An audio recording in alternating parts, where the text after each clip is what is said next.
మనకి తెలుగు సినిమాల్లో 'రామారావు' సినిమాల కంటే ముందు 'కాంతారావు' సినిమాలుండేవి. జానపద సినిమాలు. వింతలు, విశేషాలు, విడ్డూరాలు, పెద్ద పెద్ద మాన్‌స్టర్స్ ఇవన్నీ మన కథల్లోంచి తీసుకున్నవి. అంతకంటే పెద్ద మైథాలజీ ఎక్కువుంటది గ్రీక్ వాళ్ళకి.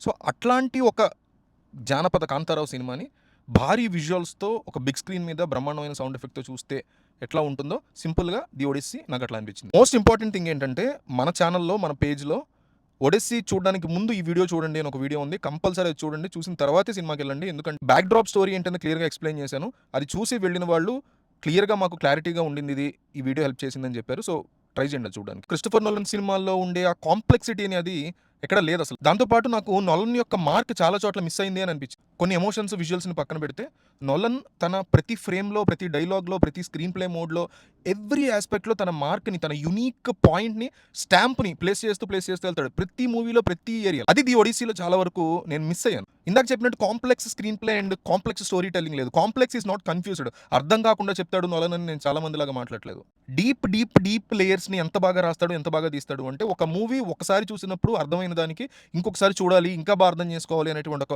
క్యూరియాసిటీ బిల్డ్ అవుతది. ఆ క్యూరియాసిటీ వల్ల మళ్ళీ వెళ్ళి ఆ మూవీ చూస్తాం. 'ఇన్సెప్షన్' గావచ్చు, 'ఇంటర్‌స్టెల్లార్' గావచ్చు, 'డార్క్ నైట్ ట్రయాలజీ' గావచ్చు. అయితే ఒక్కసారి చూస్తే చాలు చాలా ఈజీగా ప్లెజెంట్‌గా అర్థమైపోతుంది. చాలా నార్మల్ స్టోరీ బేస్‌ని తీసుకున్నాడు. దాన్ని కూడా అంతే ఈజీగా ఎక్స్‌ప్లెయిన్ చేశాడు నోలన్. తన కెరియర్‌లో ఫస్ట్ టైమ్ చేశాడు ఇట్లా 'ఒడిస్సీతో'. నేనేదో బ్యాడ్ థింగ్ అని చెప్పట్ల. జస్ట్ నోలన్ తన యొక్క మార్క్ నుంచి కొద్దిగా పక్కకొచ్చాడు.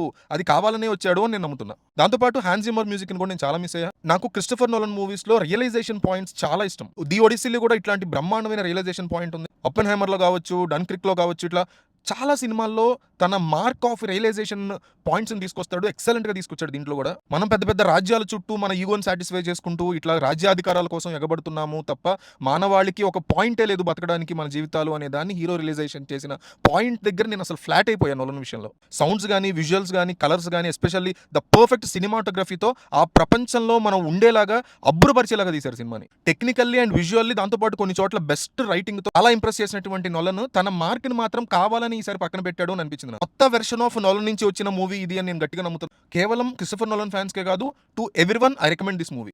70/100.